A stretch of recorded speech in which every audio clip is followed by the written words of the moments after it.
Bonjour, bienvenue dans ce webinaire animé par moi-même pour Atlancad sur comment dessiner un détail technique d'architecture paramétrique dans Revit.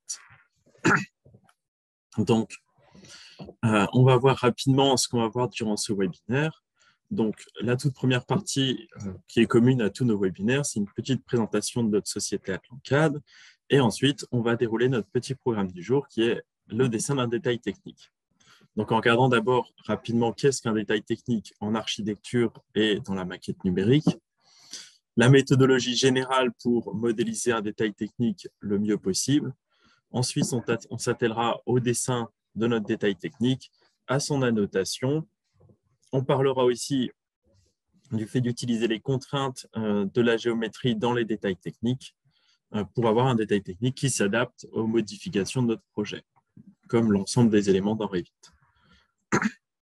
L'idée, c'est de vous donner des clés pour se passer de devoir exporter vos vues en DWG, les ouvrir sur AutoCAD, faire vos détails sur AutoCAD, et à chaque fois que vous avez des modifications dans votre projet, de refaire exactement la même chose avec du transfert de données et ainsi de suite. Donc, normalement, on doit pouvoir faire la même chose, le même niveau de détail technique sur Revit directement sans avoir à passer par AutoCAD. Pour ce webinaire, on va attaquer dans le vif du sujet par un vrai exemple. Donc, pour parler des détails techniques, il me fallait forcément un exemple. Alors, j'ai modélisé un petit bâtiment rapidement en ossature bois avec une toiture terrasse. Et c'est une petite toiture terrasse végétalisée. L'idée, c'est de faire un détail en coupe de la jonction entre les murs, la toiture terrasse et comment fonctionne l'ensemble. Donc là, on voit que je n'ai pas fait grand-chose. Hein. J'ai juste modélisé 4 murs en haut, 4 murs en bas et 3 éléments de terrasse différentes pour faire ma composition. Je ne me suis même pas embêté à mettre ni un sol, ni des portes, ni des fenêtres. De toute façon, ça servira juste pour traiter notre petit exemple. J'ai quand même mis quelques petits matériaux pour faire un petit truc qui donne envie. Donc, rapidement, sur les petites parties théoriques, qu'est-ce qu'un détail technique? En architecture, un détail technique, ça représente par un dessin une partie d'un ouvrage dont on a besoin de donner plus de renseignements qu'un plan général. Ça va mettre en lumière des dispositions particulières d'éléments les uns par rapport aux autres, à l'aide du coup d'un dessin zoomé et d'annotations précises. Ce détail technique doit bien sûr s'adapter à l'ensemble de la charte graphique au sein d'une agence ou au sein d'un projet. Donc, c'est souvent là où on a un problème quand on dessine par exemple sur Revit, puis qu'on exporte nos documents pour faire nos détails techniques sur AutoCAD. On va avoir 2 chartes graphiques différentes, des mises en page qui vont être dures à aligner correctement et ainsi de suite. Donc, autant tout faire sur le même logiciel. Pour ce qui est de la maquette numérique, on a souvent tendance à dire que la maquette numérique, c'est le jumeau du bâtiment réel existant ou à venir. Ça dépend de ce qu'on modélise. En vrai, ce n'est pas tout à fait vrai. La maquette numérique, elle représente le bâtiment réel, mais avec ce système de rapport d'échelle qu'on a en architecture. Donc, c'est bien pour ça qu'on dit représente. Ça veut dire que certaines choses vont être simplifiées, certaines choses ne vont pas être représentées, et ainsi de suite, suivant l'échelle de dessin. Donc, exactement comme on dessine en architecture de manière traditionnelle avec nos documents, on va inclure l'échelle de dessin dans la maquette numérique, même si on dessine au unième. C'est ce qu'on va appeler en BIM le niveau de détail. Ce niveau de détail, il va évoluer en fonction des phases de projet. Il va être propre à chaque projet et à chaque agence. Par exemple, si je modélise juste l'esquisse d'un centre commercial, je ne vais pas aller au-delà du détail du centième ou du 200e. Et si je modélise de la maison individuelle sur des plans d'exécution, je vais faire des détails beaucoup plus précis. Donc, j'adapterai en fonction de l'évolution des phases du projet et de mon type de projet. Ça veut dire aussi que dans la modélisation 3D, il ne faut pas rentrer trop dans le détail de ce qu'on modélise parce que ça va faire une maquette beaucoup plus lourde, ça va être une maquette qui va être difficile à manier et difficile à modifier. Donc, on pourrait très bien dire, bah, tiens, moi, je ne fais pas de détails techniques, je modélise tout ce qui existe à l'échelle 1 avec le niveau de détail qui existe. Le problème, c'est qu'on va très vite faire souffrir nos ordinateurs.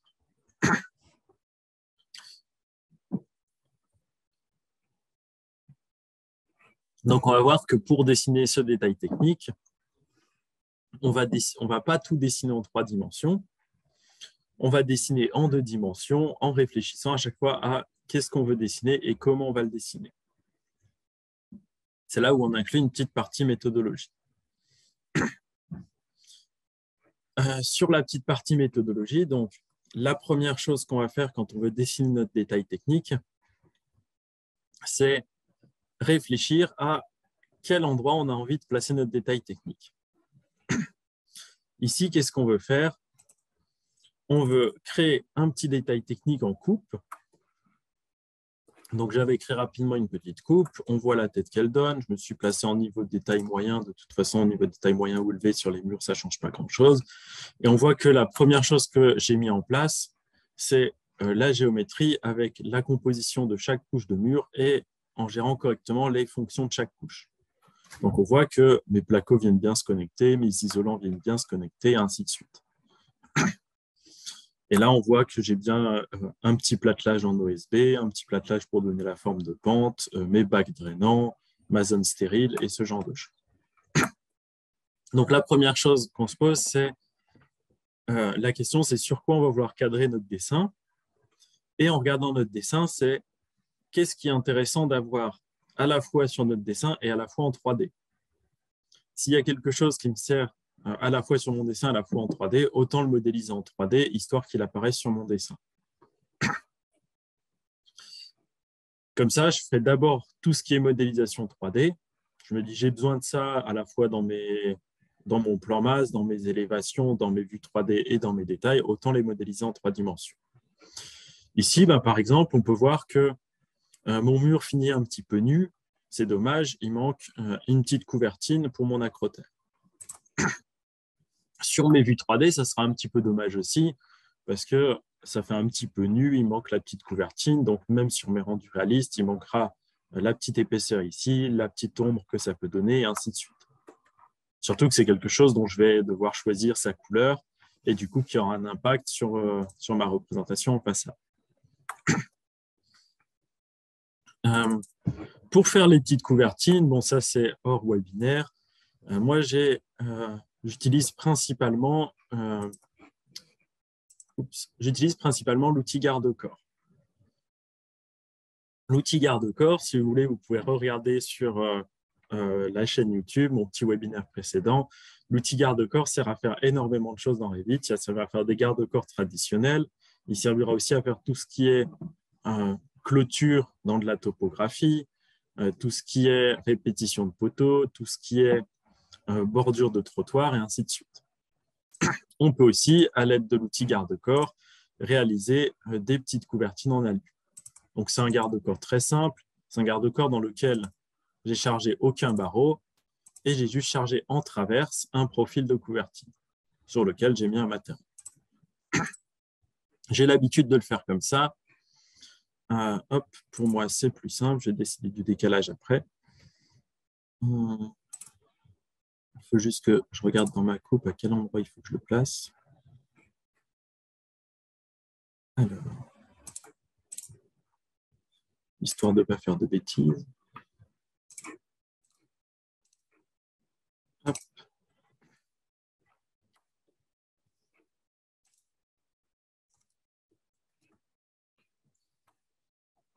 C'est juste un petit garde-corps qui va symboliser ma couverture. Comme ça, sur ma coupe générale, j'ai ma petite couvertine, c'est déjà plus joli. Sur ma 3D, j'ai une petite couvertine. Et sur mes passages, j'aurai aussi ma petite couvertine, donc ça me convient très bien. Une fois que j'ai décidé, sur mon petit détail que je vais vouloir faire ici, il n'y a pas d'autre chose que j'ai besoin de modéliser en 3D. Je vais pouvoir passer à la création de mon détail. S'il y a d'autres choses que vous avez besoin de créer en 3D, prenez le temps qu'il vous faut pour les créer en 3D avant de vous lancer dans la création du détail. pour éviter de faire des choses en doublon, éviter de faire quelque chose en 2 dimensions que vous faites en même temps en 3D. Enfin, que vous allez faire après coup. Pour créer un détail, je vais dans l'onglet Vue et je crée ce qu'on appelle un repère. Le repère, en fait, c'est un cadrage que je viens placer sur ma coupe et qui crée une nouvelle vue. Donc, on voit ici qu'il a créé une nouvelle vue qui s'appelle coupe 1, repère 1. Donc, c'est la vue qui est associée à cet élément-là. Qu'est-ce qu'elle aura de particulier, cette vue? C'est que c'est exactement une coupe, mais cadrée sur mon repère, donc avec un cadrage de la vue. Ce qu'elle a de particulier, c'est qu'elle sera repérée du coup sur ma coupe. Donc, dans mes éléments, je vais pouvoir aller dire dans ma mise en page, ben, tiens, ce détail zoom là-dessus.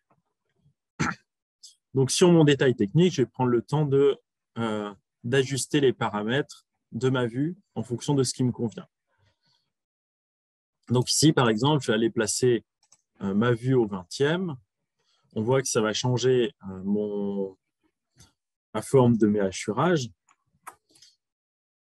Je vais rester en ligne cachée parce que c'est ce qui convient le mieux pour le moment présent. Je vais me passer en détail élevé. Peut-être qu'il y aura des éléments en détail élevé qui seraient intéressants d'avoir. Et je vais cacher certains éléments que je n'ai pas envie de voir. Donc, je n'ai pas envie de voir les marqueurs de niveau. Je peux très bien aller masquer les marqueurs de niveau. Donc, elle se comporte exactement comme n'importe quelle vue. Comme elle se comporte comme n'importe quelle vue, elle a aussi un décalage de la délimitation éloignée. Donc, par défaut, quand on crée notre repère, c'est le même que la coupe. Ça veut dire que si, par exemple, je ne sais pas, il est à 50 mètres, c'est le même que la coupe. Ah oui, on ne peut pas le modifier. Il sera toujours le même que la coupe. Du coup, ça veut dire que si j'ajuste ma coupe et que je vois ce qu'il y a derrière, je vais voir ce qu'il y a derrière sur mon détail. Là, je n'ai pas forcément envie de voir ce qu'il y a derrière sur mon détail technique. Je n'ai pas envie d'avoir les traits de ma couvertine.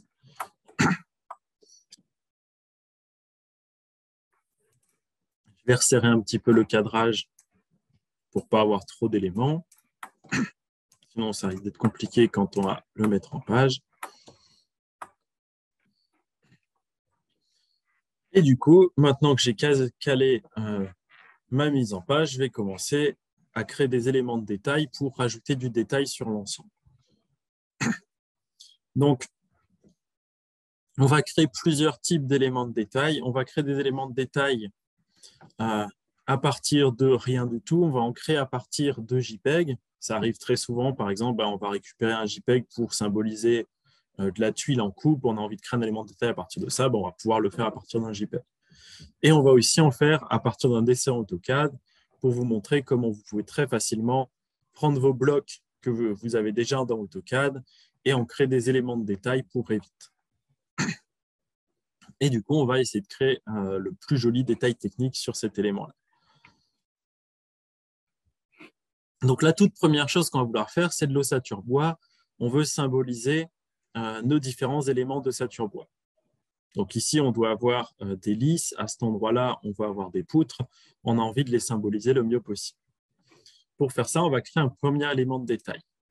Pour créer un élément de détail, je vais dans Fichier, Nouveau, Famille, et je vais choisir le gabarit qui s'y prête. Le gabarit qui s'y prête, c'est élément de détail métrique. L'élément de détail métrique, ça va être un objet d'annotation en 2 dimensions, donc il sera visible uniquement dans la vue dans laquelle je le place, comme c'est un objet d'annotation, sur lequel je vais pouvoir créer des compositions avec des systèmes de lignes et de remplissage. Ce qui est sympa avec les éléments de détail, c'est qu'on va pouvoir utiliser des étiquettes sur les éléments de détail métriques aussi. Et on pourra aussi créer des nomenclatures d'éléments de détail métriques, si besoin. Donc, je crée mon nouvel élément de détail. J'ai envie de créer ma symbolique de poteau. Alors, la symbolique d'un poteau, dans de l'ossature bois, c'est mon petit rectangle avec un petit croisillon entre et un pochage blanc en dessous pour éviter de voir tout ce qu'il y a derrière. Donc, on va créer ce genre de choses. Pour le mettre en place le plus facilement, quand on le crée, on va aussi devoir définir une origine. Donc, est-ce que je définis l'origine sur un côté? Est-ce que je définis l'origine au centre? Est-ce que je définis l'origine sur un angle? Personnellement, pour la mise en place de ce type d'élément, c'est plus facile de décider que je vais placer mon origine sur un angle.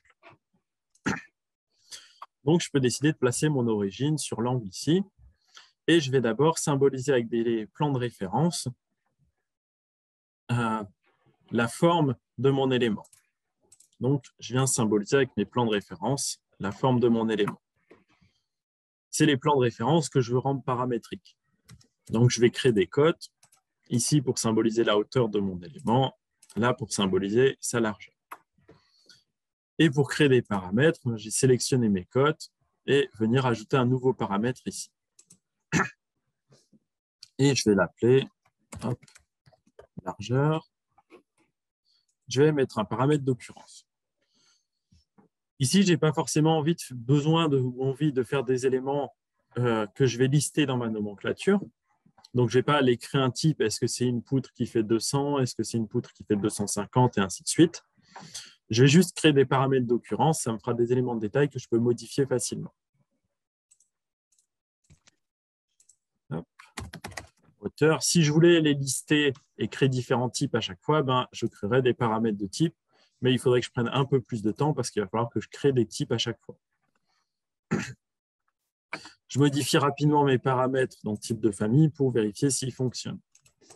Donc, si je mets hauteur 250, si je mets largeur 150, je regarde ce qui se passe. Mes paramètres se modifient, tout à l'heure de fonctionner. Et maintenant, je vais dessiner à travers ça mon élément de détail.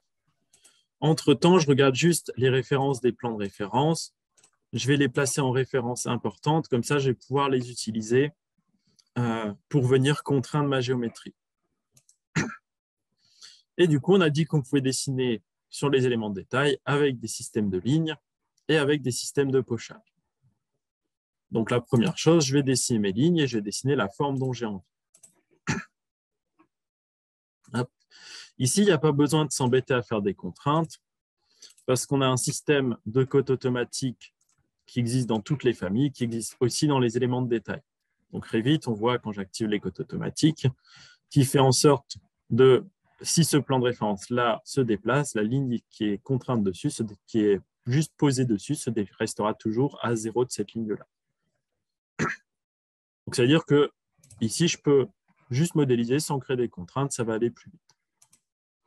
Comme je crée un pochage en dessous, je vais venir créer une zone de masquage.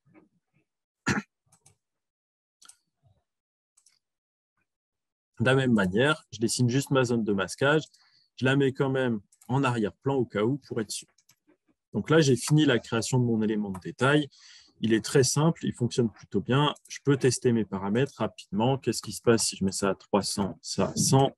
Je vois que mon élément de détail se réduit. Tout fonctionne plutôt bien. Je vais finir la création de cet élément-là. Pour finir la création de cet élément-là, je veux que comme toutes les familles que je crée dans Revit, il soit le plus léger possible. Pour qu'il soit le plus léger possible, je vais d'abord aller dans Gérer et supprimer tous les matériaux qui étaient présents par défaut dans le gabarit. Je vais aussi purger tous les éléments inutilisés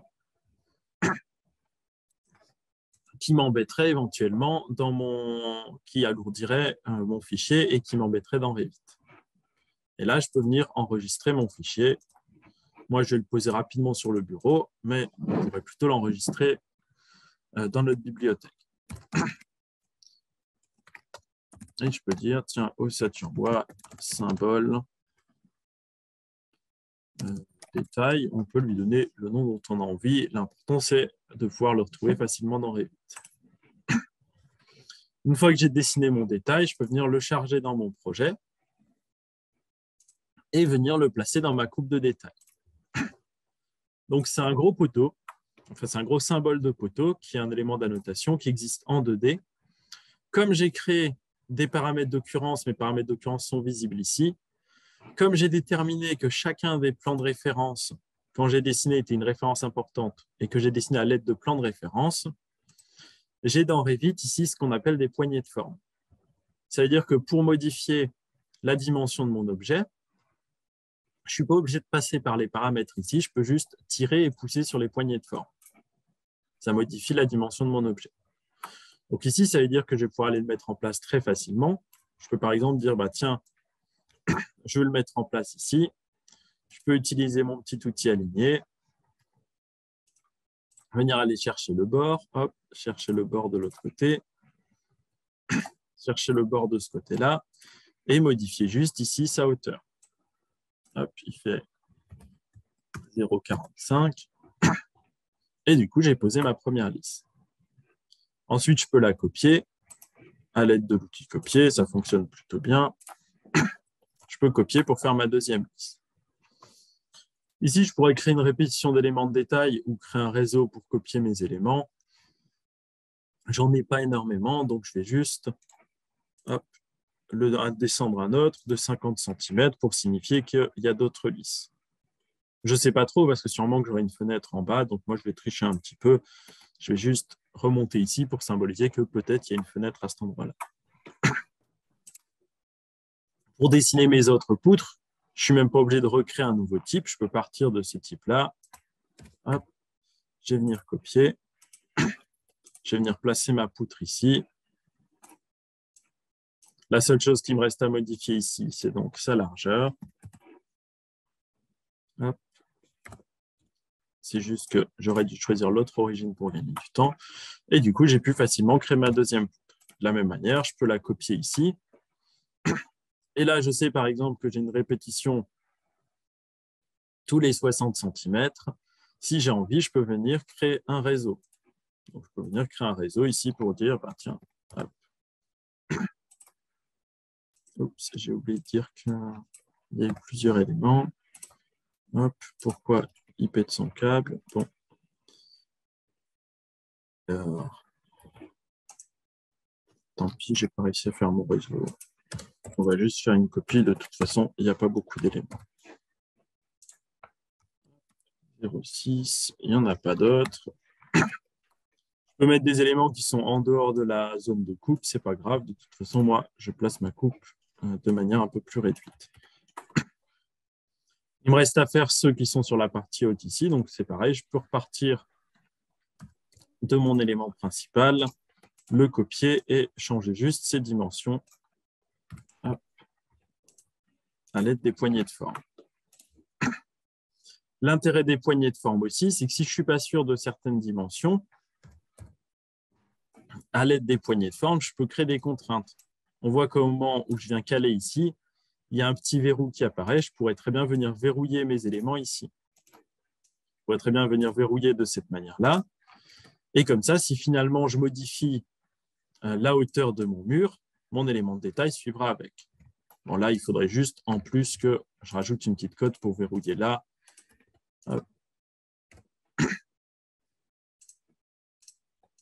Si je modifie la hauteur de mon mur, mon petit élément de poteau se déplacera avec.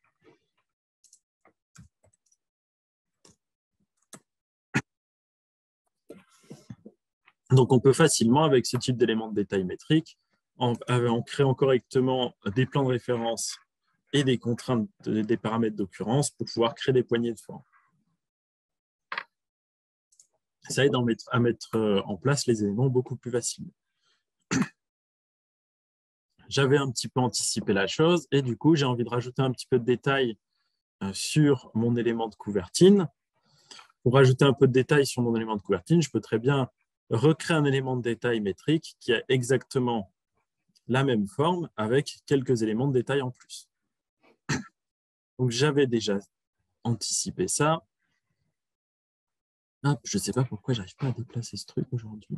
Ah si, en tirant dessus, ça se déplace. Hop. Dans composant de détail, donc dans annoter composant de détail, on va retrouver toute la liste de nos composants de détail. Donc, on voit le petit ossature bois que je viens de faire. J'en avais un petit ici que j'avais créé qui s'appelle couvertine d'acrotère en aluminium. Donc, c'est un petit symbole de couvertine avec sa petite vis, avec sa petite platine de pose et tout, qu'on peut facilement venir poser dans notre projet. Et ce petit élément-là, il y a juste une petite poignée de forme pour régler l'épaisseur du mur. On voit qu'il y a un paramètre d'occurrence et je peux régler manuellement l'épaisseur du mur pour l'adapter au mur. Hop, comme ça, Sur notre coupe générale, on a juste ce type de couvertine en 3D. Sur notre vue de détail, on a un petit peu plus de détails sur notre couvertine.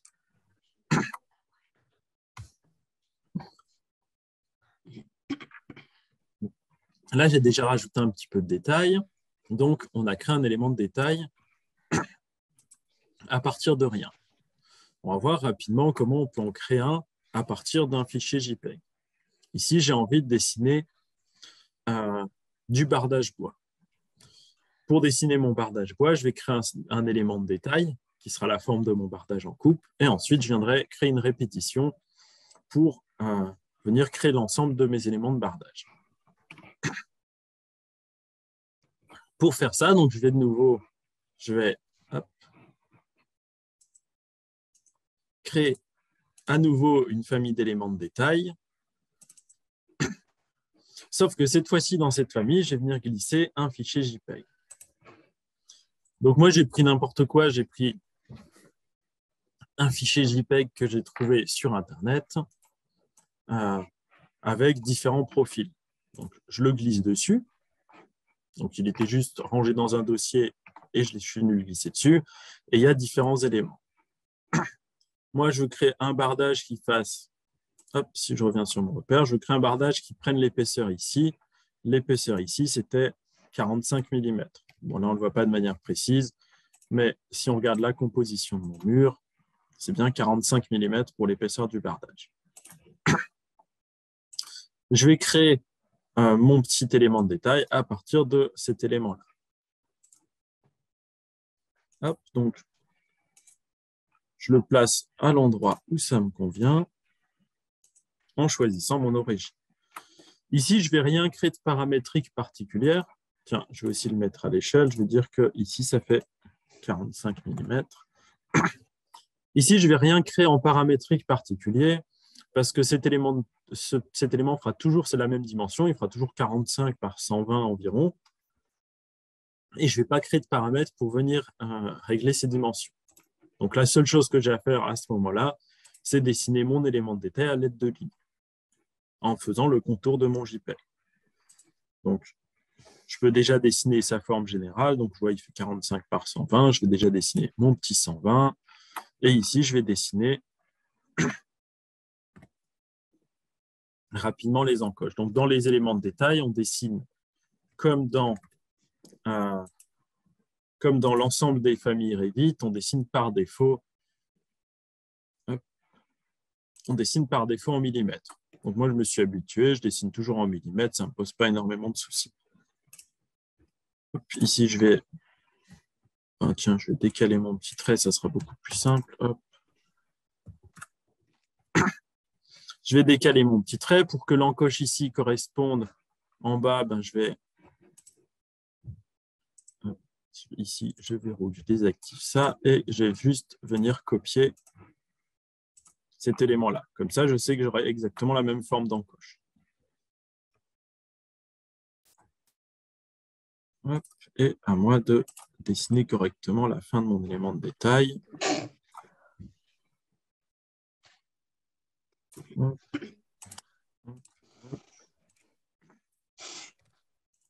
je dessine simplement en 2 dimensions avec des lignes. Et à moi de choisir à quel niveau de détail je veux m'arrêter, si je veux représenter les petits éléments en arrière, sur l'arrière du bardage ou pas.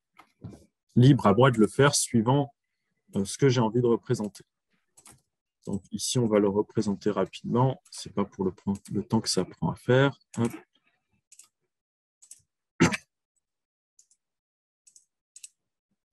Donc là, c'est un élément qui n'est absolument pas paramétrique. C'est juste une dimension figée.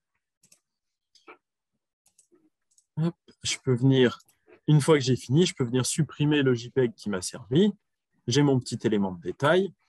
La différence entre une famille d'éléments de détail et une famille de profil, par exemple, c'est que cet élément-là, on s'en fiche qu'il soit fermé. Donc, si par exemple, il y a un trait qui se finit ici, ce n'est pas grave. Pour un élément de détail, ça fonctionnera parfaitement.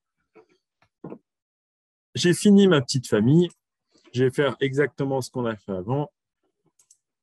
Gérer matériaux, je supprime tous les matériaux. Purger les éléments inutilisés. Et j'enregistre ma famille. Hop, je vais l'appeler symbole bardage bois à faux clair. Bien sûr, si jamais j'avais vraiment envie de modéliser ça en 3D, je peux très bien le faire à l'aide de murs rideaux. Dans ce cas-là, je n'aurais pas besoin de m'embêter à faire mon détail métrique là-dessus. Mais ici, c'était un bon exemple pour vous montrer le dessin à partir d'un JPEG. Donc, je refais charger dans mon projet et je récupère mon élément de détail. Il est là, il est très joli et je vais le mettre en place pour qu'il se répète le long de ma façade. Je n'ai pas envie de faire ce qui risque d'être un petit peu laborieux, de venir le copier à l'infini. Hop, pour le décaler à l'infini, ça va être hyper long. Je peux créer un système de répétition d'éléments de détail. Pour faire ça, je vais aller dans Annoter, Composants, et il y a ce qu'on appelle répétition de composants de détail. Répétition de composants de détail, il va répéter un détail le long d'une ligne, à moi de déterminer tous les temps et temps. Donc, je vais créer cette famille. Donc, je duplique le type et je vais dire bardage bois un faux clair.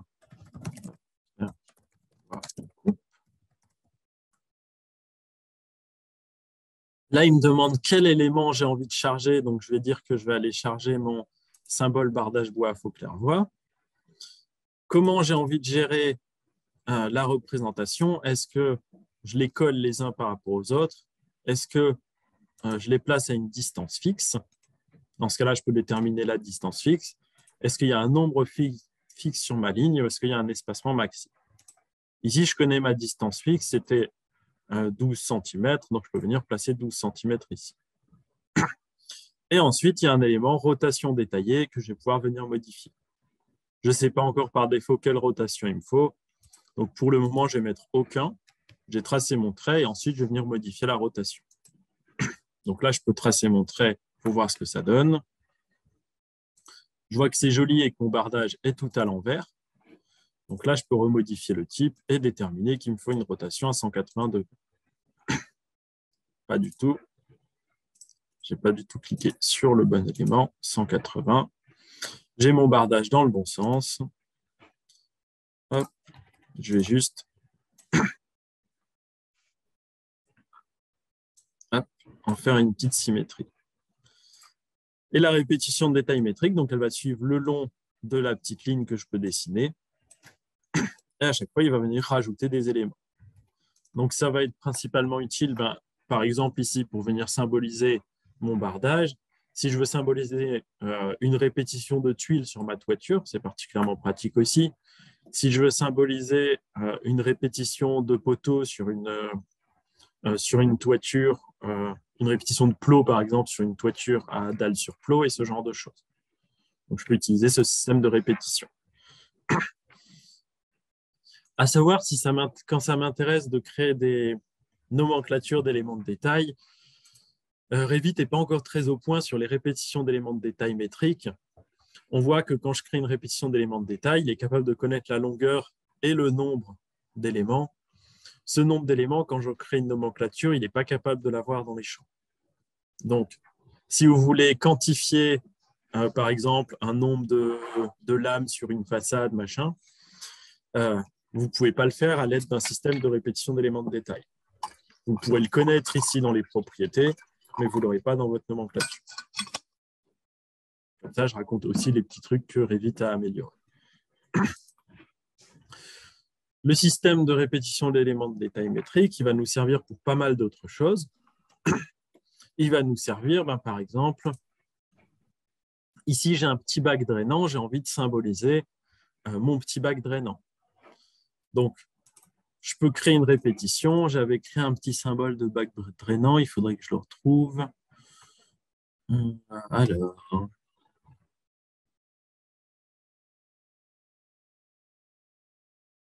j'avais créé un petit symbole qui ressemble juste à ça. Hop, pour symboliser mon petit bac drainant en dessous de ma végétalisation. Donc, je peux créer un système de répétition de détails. Hop, pour dessiner ma nappe drainante, par exemple. Hop. Alors, j'arrive pas bien à l'aligner, je ne dois pas réveiller ce matin. Hop. Comme ça, je peux facilement symboliser ma nappe drainante. Il va me servir à symboliser pas mal d'autres petites choses. Par exemple, ici, la représentation de l'isolant ne me plaît pas forcément et je sais qu'il y a un petit système isolation qui existe dans Revit. Il y a un petit système isolation, il suffit que je vienne placer mon isolant, hop, c'est très joli. Mais on voit que en dessous de ce système d'isolant, il y a encore mon pochage qui apparaît. Donc ça voudrait dire quoi? Modifier mes murs et modifier mon matériau pour plus avoir le pochage. C'est un petit peu dommage parce que moi, j'ai envie de l'avoir sur ma coupe générale. Sur ma coupe générale, ça me convient très bien. Ça voudrait dire, sinon, rajouter une zone de masquage en dessous. C'est un petit peu long aussi. Parce que ça veut dire qu'à chaque fois, je dois me trimballer avec le petit symbole d'isolant, la zone de masquage. On peut très bien créer un composant de détail, hop, par exemple, qui symbolise mon isolant ici, mais avec un pochage en dessous, un masquage. Et on crée une répétition. Du coup, j'avais prévu le coup. Normalement, j'ai déjà ma répétition d'éléments de détail. Hop, et je peux venir dérouler ma petite laine isolante. Hop, ensuite, il suffit de mettre en arrière-plan cet élément-là pour que mes poteaux passent devant. Et comme ça, sur mon élément de détail, j'ai une symbolique d'isolation beaucoup plus jolie que sur ma coupe générale. Je peux le faire sur l'autre côté aussi. Hop. J'en avais déjà créé aussi pour mes petits parements ici. Donc, cette fois-ci, c'est un élément paramétrique avec un paramètre pour venir modifier l'épaisseur.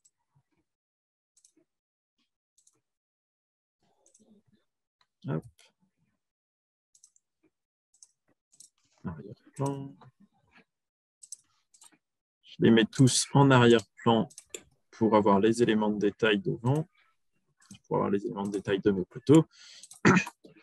Je peux en créer pour pas mal d'autres choses. Donc là, on a vraiment créé des choses qui s'aboutent les uns par rapport aux autres. Je peux en créer aussi pour dessiner mes suspentes de faux plafonds. Ici, j'ai envie de montrer qu'il y a un faux plafond en plaque de plâtre qui est accroché avec des petits rails et des suspentes. Je peux très bien créer un petit élément de détail métrique qui ressemble à ça. Donc, il y a le petit rail, il y a la petite suspente. Je me suis un peu embêté au niveau du détail. Cet élément-là, je peux très bien l'inclure dans une répétition d'éléments de détail. Et après, la dessiner pour symboliser mon plafond. Donc là, j'ai juste dit cette fois-ci qu'il y avait 40 cm entre chaque élément. Hop. Et libre à moi d'ajuster pour les poser à l'endroit qui me convient. Donc, je peux symboliser à l'aide des éléments de détail, des répétitions d'éléments de détail, pas mal de choses de ce type-là. On voit que ça garnit déjà bien mon détail technique, qui commence à avoir un joli aspect. On va voir qu'on peut créer des éléments de détail aussi à partir de blocs ou de dessins AutoCAD. Ici, j'ai envie de symboliser ma végétation. Ça ne me plaît pas de finir comme ça mon détail sur la partie végétation. Et avant, quand j'utilisais AutoCAD, j'avais un petit détail d'herbe ici que j'utilisais sous forme de bloc que je venais placer dans mes coupes. Quand je crée un nouvel élément de détail, donc on va fermer celui-là, je crée un nouvel élément de détail pour symboliser ma végétation. Donc, je vais à nouveau faire famille élément de détail métrique. Et ici, je peux venir insérer des dessins en CAO. Donc, moi, je l'ai ouvert dans un dossier à côté. Je vais juste venir le glisser. Hop. Il importe mon document en CAO. Il faut juste que je vérifie que l'échelle corresponde. Donc, 85 mm, c'est plutôt pas mal. Attention, quand vous importez votre CAO, arrangez-vous pour qu'il n'y ait pas trop de trucs. Donc, arrangez-vous pour que ce soit un dessin où il n'y ait pas plein de choses modélisées à côté. Sinon, vous allez devoir faire pas mal de nettoyage. Cet élément-là, je peux venir le placer là où ça me convient et surtout, je peux venir le décomposer pour l'éclater, ne plus avoir le DWG, mais avoir juste un ensemble de lignes. Cet ensemble de lignes, il est rouge, il n'est pas très joli. Je vais pouvoir très bien sélectionner mes lignes et demander plutôt des lignes d'éléments de détail. Ça me permettra, moi, de pouvoir, dans Revit, venir modifier sa teinte, par exemple.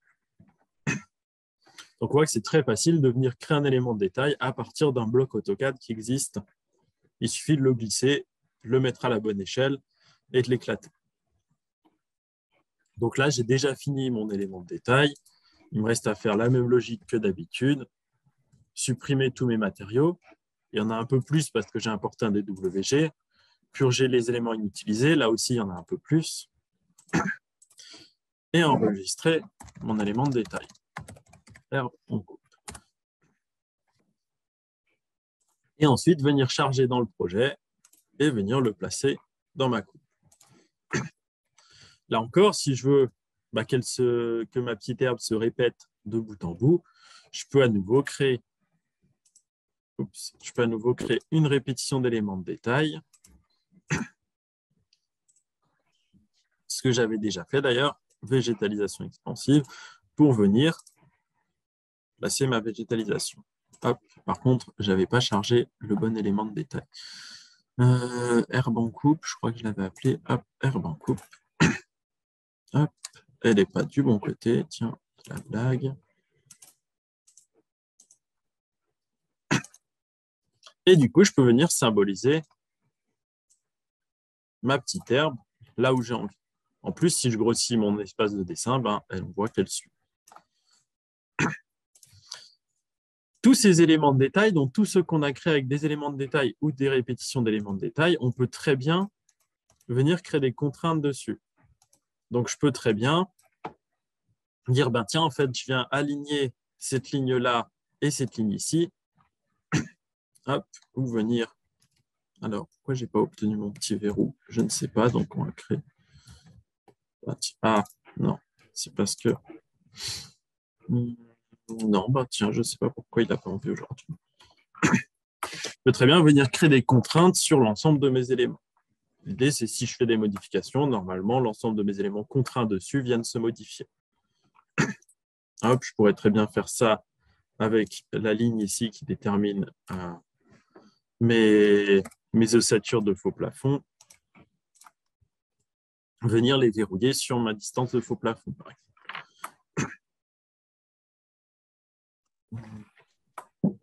Donc là, on voit qu'on a rajouté pas mal d'éléments à l'aide d'éléments de détail métrique, à l'aide de répétition d'éléments de détail métrique. Ce qui m'intéresse aussi, c'est par exemple de pouvoir symboliser mes pare pluie, mes pare vapeur, et éventuellement de pouvoir symboliser aussi mon complexe d'étanchéité. Pour faire ça, il y a 10 000 manières de faire dans Revit, mais on peut aussi le faire à l'aide de répétition d'éléments de détail. À l'aide de répétition, alors je vais vous montrer juste la tête du petit détail. Donc c'est, alors il faut que je le retrouve parce que je ne sais pas où je l'ai enregistré. Oh merde, je pense que je ne l'ai pas enregistré. Alors,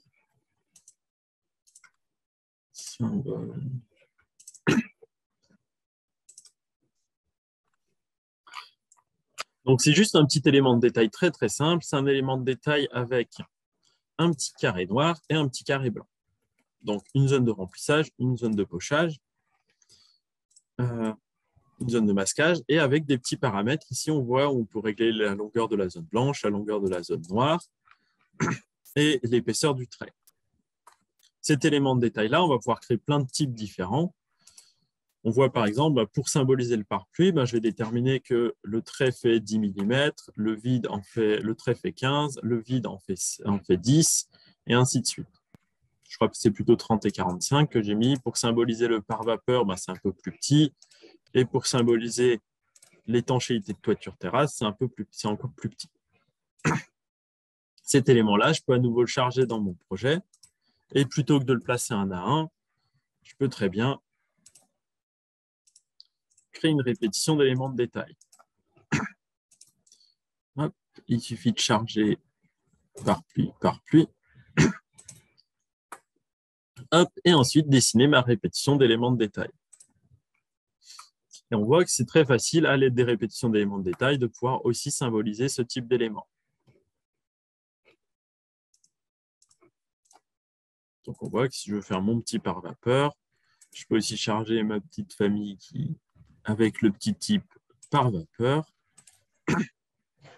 pour venir dessiner hop, mon élément de pare-vapeur. Donc, on voit qu'à l'aide d'un seul élément de détail, je peux très bien créer plusieurs types pour utiliser plusieurs types dans mes répétitions d'éléments de détail. Ça fonctionnera plutôt bien. Là, j'ai un petit détail qui est plutôt joli et qui correspond bien à ce que j'ai besoin. Il me reste une chose à faire, c'est pouvoir la noter correctement pour que je puisse le mettre dans ma mise en page. Pour la noter, on peut utiliser n'importe quel type d'étiquette. Il y a deux étiquettes que j'aime bien utiliser dans les systèmes d'éléments de détail. Ça va être les étiquettes de commentaires de matériel. Alors, il faut juste que je récupère le mot exact. De description de matériaux et les étiquettes de commentaires ou de nom du type de détail métrique. Pour mettre en place une étiquette, donc on va vérifier si on l'a déjà. On peut aller dans étiquette, étiquette multicatégorie ou alors non, déjà étiquette par matériau parce qu'on a envie de faire une étiquette par matériau et aller chercher une étiquette par matériau, description du matériau. Et dans ce cas-là, on voit qu'on peut venir placer notre étiquette pour décrire nos matériaux. Donc là, on voit plante stérile, hop, substrat pour végétalisation. On peut récupérer à chaque fois des informations sur chacune des couches aussi de composantes de mes murs.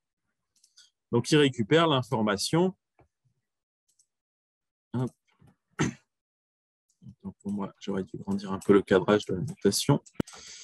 Il récupère à chaque fois l'information qui est présente dans le matériau.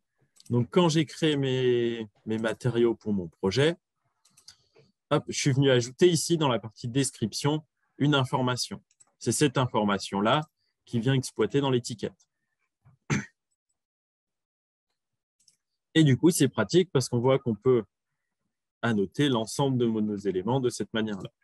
Tout ce qui existe sous forme de couches de murs, on peut l'exploiter avec ce type d'étiquette.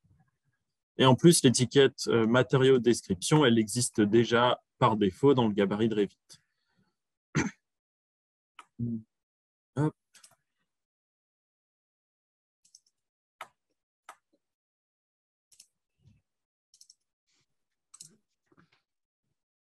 Donc, on va facilement pouvoir venir annoter toutes les différentes couches qui existent dans Revit avec cet élément-là. Si on veut annoter des éléments qui n'existent pas dans les couches de mur, c'est-à-dire j'aimerais bien annoter mon pare-pluie, j'aimerais bien annoter mes différents éléments d'ossature, j'aimerais bien annoter ma petite végétation ou ma petite nappe drainante. Bon, la nappe drainante, elle existe, donc ça va aller. J'aimerais bien annoter mes suspentes et tout. Je vais pouvoir utiliser une autre étiquette. Je vais pouvoir utiliser une étiquette de commentaires sur les éléments de détail. En fait, je peux même faire une étiquette multicatégorie de commentaires parce que l'aspect commentaire, c'est un paramètre qu'on retrouve dans n'importe quel élément dans Revit. Et après, libre à moi de venir ajouter manuellement mes commentaires.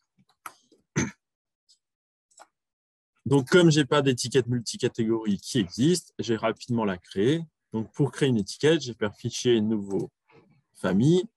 Je vais chercher dans annotation le gabarit qui me convient. Moi, je veux une étiquette multicatégorie, donc je vais prendre le gabarit étiquette multicatégorie métrique. Et je vais créer mon libellé sur l'information commentaire. Donc, commentaire simple, pas commentaire du type, parce que sinon, ça veut dire qu'il faudrait que je crée des types différents à chaque fois. Hop, là, il faudrait que je récupère le même style de texte que ce texte-là.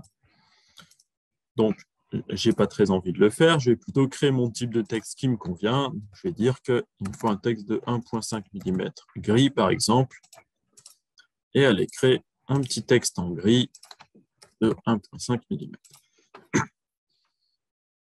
La création d'étiquettes, c'est la même chose que la création de n'importe quelle autre famille. Une fois que j'ai fini de créer ma famille, je la veux la plus légère possible. Donc, je vais supprimer tous les matériaux, purger les éléments inutilisés, l'enregistrer, étiquette,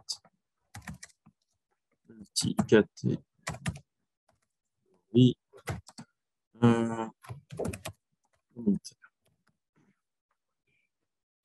Et là, je peux venir la charger dans mon projet et la placer en coupe sur certains éléments.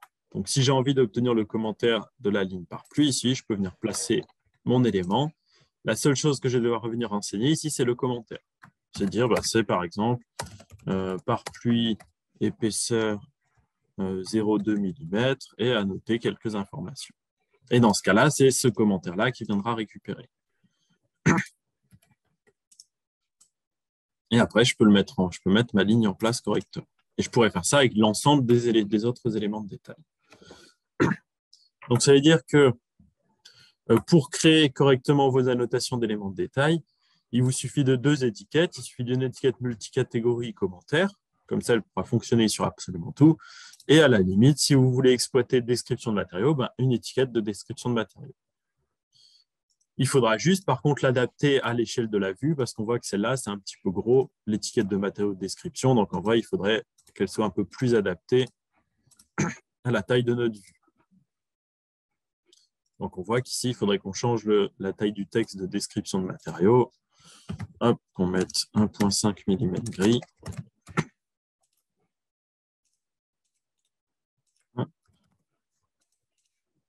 Et qu'on ait une étiquette qui soit un peu plus adaptée pour nous. Ce qui nous reste à faire d'autre, qu'est-ce qu'on peut faire d'autre sur un élément de détail? C'est venir aussi créer des cotations. Par exemple, pour rappeler l'épaisseur générale du mur, je peux venir créer une petite cotation pour l'épaisseur générale du mur. Hop, si je veux créer une petite cotation pour l'épaisseur ici du mur, et ainsi de suite. La seule chose aussi, c'est qu'il faudra être vigilant et se créer un type de cotation qui s'adapte bien à l'échelle de la vue. Donc, ça veut dire qu'il faudra créer un type de cote et créer 2 étiquettes avec des bonnes tailles de texte pour que ça convienne pour ma vue. Une fois que ça, c'est bon, je peux même masquer la visibilité du cadre. Et comme ça, j'ai un joli détail qui convient le mieux possible. C'est cet élément-là que je vais maintenant pouvoir mettre en page.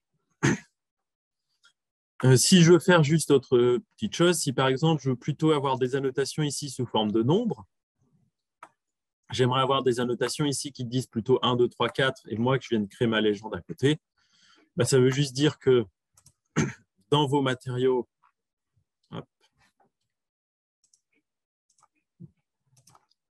je vais modifier rapidement, dans vos matériaux ici, dans la partie de description, en fait, vous mettez votre nombre. Et comme ça, l'étiquette vous donne un nombre. Et à la limite, vous personnalisez votre étiquette pour faire un petit rond et ainsi de suite. Et pareil, si vous voulez exploiter cette information-là, dans la partie commentaire, vous mettez un nombre. Et comme ça, vous avez un petit nombre. Et vous pouvez créer votre petite légende à côté. Moi, j'avoue, je préfère tout mettre dans le même, c'est beaucoup plus simple. Et ça m'évite d'avoir plein de trucs à noter d'un côté et aller reporter en permanence mes informations à côté.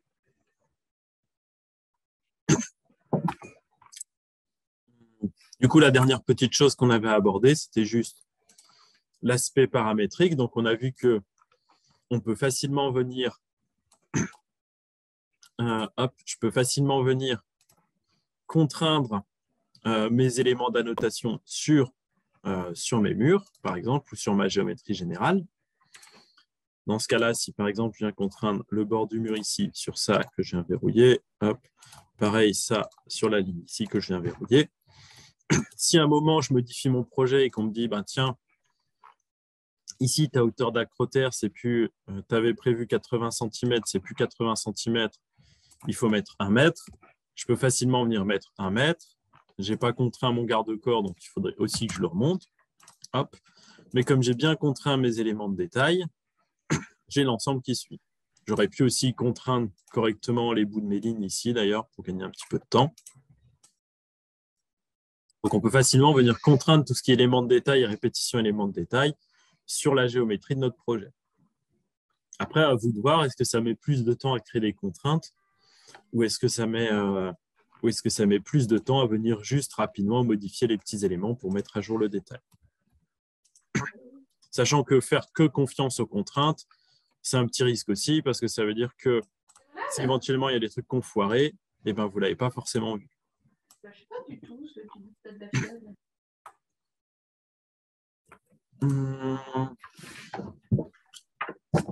Et du coup, il est 10 heures et c'est à peu près fini. Donc, je vous laisse place aux questions si vous avez des questions. Donc, n'hésitez pas à prendre la parole si vous avez des questions. Si vous avez écrit sur le chat, il faudrait que je regarde si j'arrive à voir le chat correctement. Mais je n'ai pas l'impression qu'il y a de questions sur le chat. Non. Est-ce que vous avez des questions là-dessus ou est-ce que j'ai été suffisamment clair? Maintenant, à vous de tester, à vous de vous entraîner à créer vos éléments de détail. L'intérêt, c'est qu'une fois qu'on a créé nos familles, elles vont pouvoir nous servir partout dans tous nos projets dans Revit.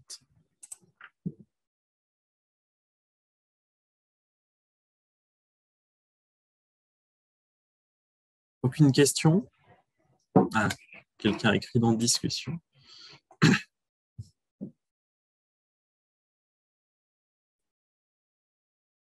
Ben, si personne n'a de questions, je vous remercie de m'avoir écouté.